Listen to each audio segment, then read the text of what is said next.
शिकारी खरगोश। एक समय की बात है, एक जंगल में कीरू नाम का खरगोश रहा करता था। वो अपने परिवार के साथ एक पेड़ में रहा करता था। कीरू को बेर खाना बहुत अच्छा लगता था और वो अपने परिवार में सभी को बेर खाने के लिए कहता था, ये लो मैं और बेर लेकर आया हूँ। कीरू के बेटे मुन्ना को एक दिन कुछ और खाने का जी कर रहा था। पापा पापा, मैं बेर नहीं खाना चाहता, मैं बेर खा खा कर तंग आ गया हूँ। क्या आप हमारे लिए कुछ और खाने को नहीं ला सकते? हाँ हाँ बेटा, मैं अभी जंगल से शिकार करके तुम्हारे लिए कुछ अच्छा सा लेकर आता हूँ। कीरू जंगल में शिकार करने गया। चलते चलते उसे बड़े बड़े पैरों के निशान दिखाई दिए। हाँ, ये इतने बड़े पैर, ये किसके निशान हैं? कीरू शिकार की खोज में कुछ देर और जंगल में घुमा, लेकिन उसे कुछ नहीं मिला। यहाँ जरूर कोई जानवर शिकार करने आया होगा, ये पैर के निशान उसी के लगते हैं। कीरू अपने बिल की ओर निकल पड़ा। वो अगले दिन फिर शिकार करने के लिए गया, लेकिन कुछ भी शिकार में नहीं मिला। फिर एक दिन उसने जाल बिछाया, लेकिन अगले दिन जाल टूटा हुआ मिला। तंग आकर कीरू अपनी जादूगरनी नानी के पास गया। बस बहुत हो गया, मुझे नानी के पास जाकर उनकी मदद लेनी चाहिए।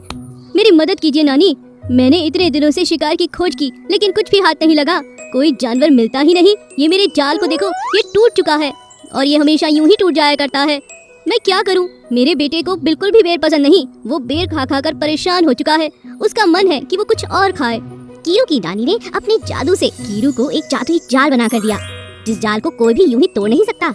कीरू खुशी खुशी वो जादुई जाल लेकर जा। अगले दिन जाल बिछाने के बाद उसे कुछ वहाँ पर चमकता हुआ दिखाई दिया। जादुई जाल के पास आकर उसने देखा कि उसमें तो सूरज फंसा हुआ था। मुझे जाल से निकालो, निकालो मुझे जाल से। अगर तुमने मुझे नहीं छोड़ा तो हमेशा के लिए अंधेरा छा जाएगा।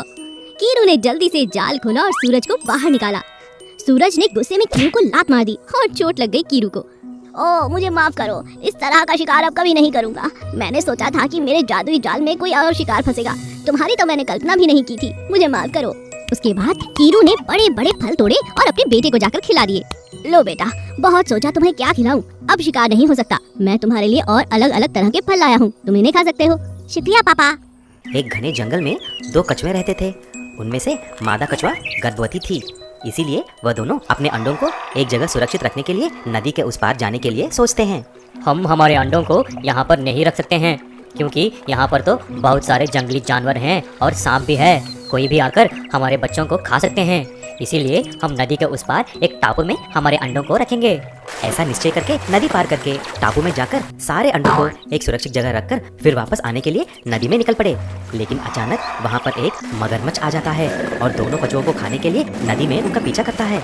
पर कछुए किसी भी तरह बचकर उस तरफ पहुँच जाते हैं। तभी मगरमच्छ ने बोला, अच्छा, आज आप तो बच गए, लेकिन फिर से आप दोनों को आपके बच्चों के लिए यहीं से गुजरना पड़ेगा, तब देख लूंगा। दोनों कछुए कांपते कांपते वहां से निकल जाते हैं। आखिर वह दिन आ ही गया जब दोनों कछुओं को बच्चों के लिए जाना था और उनको उस मगरमच्छ की बातें याद आते हैं। उनको मालूम नहीं हुआ कि क्या करें। तभी एक मछुआरे को जंगल से जाते हुए वहां पर देखते हैं और उससे पूछते हैं, आपको रोकने के लिए क्षमा कीजिए, हम एक संकट में हैं। हमारे बच्चे नदी के उस पार एक टापू पर हैं, इसीलिए हमें वहाँ पर जाना है। लेकिन नदी में एक भयानक मगरमच्छ भी है, वह हमको देखेगी तो हमें खा जाएगी। आप हमें किसी भी तरह मदद कर सकते हैं क्या? ओहो, बात ऐसा है क्या? तो मैं आपको मदद कर सकता हूँ। मेरे पास एक छोटा सा नाव है, मैं आपको उसी में नदी के उस पार लेके जा सकता हूँ, ठीक है? धन्यवाद, बहुत शुक्रिया। ये सब मगरमच्छ नदी में रहकर देख लेता है। तो वह दोनों कछुए उस नाव में इस नदी को पार करेंगे क्या? मैं भी देखता हूँ, जाकर उस नाव को टुकड़े टुकड़े कर दूंगा। जब मछुआरा दोनों कछुओं को नाव में चढ़ाकर नदी पार कर रहा था, अचानक मगरमच्छ आकर उन पर हमला करता है और नाव को डुबाने के लिए जोर से धक्का देकर बहुत कोशिश करता है। लेकिन तुरंत मछुआरे ने अपनी चतुरता से जाल बिछाकर उस मगरमच्छ को बंदी कर लेता है। तभी मगरमच्छ क्षमा मांगता है। हे मछुआरा, मुझे छोड़ो, मैं आज से दोनों कछुओं को हानि नहीं पहुंचाऊंगा, मुझे क्षमा कर दो। ऐसा बोलते ही मछुआरा उसको रिहा कर देता है और कछुओं को नदी के उस पार छोड़ देता है।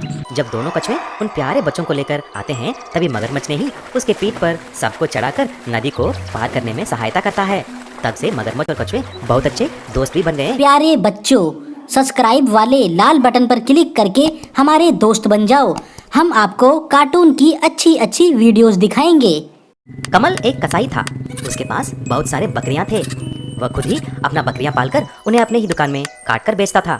ऐसा ही कुछ दिन के बाद उसने एक छोटी बकरी को खरीदा। वह थोड़ा मोटा था, इसीलिए उसका नाम भी रखा गजोधर। नाम के हिसाब से ही गजोधर बहुत खाता था, जितना भी दाना डालो एक ही पल में खत्म कर देता था। एक दिन जब कमल दाना डाला अरे ओ मोटू गजोदर, कितना खाएगा तू? सिर्फ 6 महीना रुको, मैं तुम्हें काट के नहीं बेचूंगा तो मेरा नाम बदल डालूंगा। ऐसा ही रोज कमल उसको डांटता था और एक दिन गजोदर बुरा मान गया। जब कमल कुछ काम कर रहा था तभी गजोदर ने पीछे से कमल को अपनी सींग से बहुत जोर से धक्का मारा। कमल हवा में उड़ते हुए आगे जाकर गिरा। क्यों रे नालायक बकरी, जो खाना दे रहा है तुम्हें उसी को मारा है? देखो अभी मैं तुम्हारा क्या हाल करता हूँ। ऐसा बोलकर उसने उस बकरी को अपने घर के सामने एक पेड़ से बांध देता है। उसी गांव का रहने वाला एक साइंटिस्ट था जिसका नाम था न्यूटन। न्यूटन जब भी देखो कुछ न कुछ एक्सपेरिमेंट करता था। एक दिन जब वह अपने घर में कुछ एक्सपेरिमेंट कर रहा था, हुर्रे, मुझे अभी एक विशाल जाइंट आदमी बनने का वक्त आ गया है। उसके लिए दवाई बना ली है मैंने, लेकिन पहले में ये दवाई किसी जानवर पे प्रयोग करना है। ऐसा सोचकर वह मार्केट में आता है तो वहाँ पर गजोदर को एक पेड़ के यहाँ देखता है और कमल के पास जाकर उसे खरीदने के लिए पूछता है। अरे न्यूटन भाई, मैं भी इस पल का ही इंतजार कर रहा हूँ कि कौन आकर इसको लेके जाएगा। मैं दे दूंगा तुमको। अच्छा, कितना चाहिए तुम्हें? अरे जितना भी दो काफी है, बस इसे तुम लेके जाओ। ऐसा बोलते ही न्यूटन कमल को कुछ पैसे देकर वहाँ से गजोदर को लेके चला जाता है। घर जाकर गजोदर को उस दवाई की एक इंजेक्शन लगा देता है, फिर उसे लेकर बाहर छोड़ देता है। देखते ही देखते गजोदर एक जाइंट विशाल बकरी के रूप ले लेता है। तभी वो बोलने भी लगता है।